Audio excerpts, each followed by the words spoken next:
Hi everyone. So in this lecture we will discuss about JUnit 5 assumptions. So friends, what are assumptions in JUnit 5? So if we go as per the definition, then assumptions are preconditions that need to be satisfied to run the subsequent assertions in a test. So friends, what happens is sometimes when we write our test case, we want to continue with that test case only when some conditions are fulfilled. So in order to fulfill that conditions, we provide assumptions. Then inside our test case, we pass a condition and we tell to the testing framework that if that precondition is fulfilled, then only proceed with the test case. And if the preconditions are not satisfied, then those test cases are skipped and they throw test aborted exception.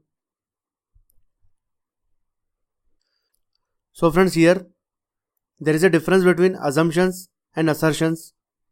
So if we compare assumptions with assertions, what happens is that in our test case, if our assumptions are failed, then it doesn't result in test failure. But if our assertions are failed, then the test case is failed. So friends, if our assumptions are failed, then it doesn't result into test failure. Those test cases are aborted altogether.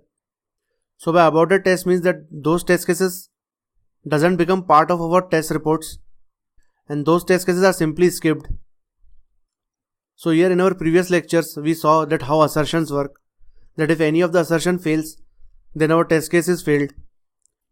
But the assumptions are preconditions that we provide to a test case, and if they are satisfied, then the test case proceeds to execute the assertions we have provided next.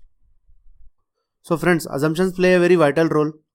That let's say we have a test case and we want to execute the test case when only some conditions are fulfilled. So we usually provide the preconditions that once they are satisfied, then we want the test cases to move forward. Because if those preconditions are not satisfied, then there is no point of moving ahead with the test case. So what happens is instead of failing a test case, we simply provide assumptions, and if they are not satisfied, then test aborted exception is thrown and test case is skipped, but it is not failed. So here we are simply skipping a test case rather than trying to execute with the wrong data or something. So friends, in our upcoming lectures, we will see that how we can use assumptions in JUnit 5. I hope you like this video. Thanks, have a nice day.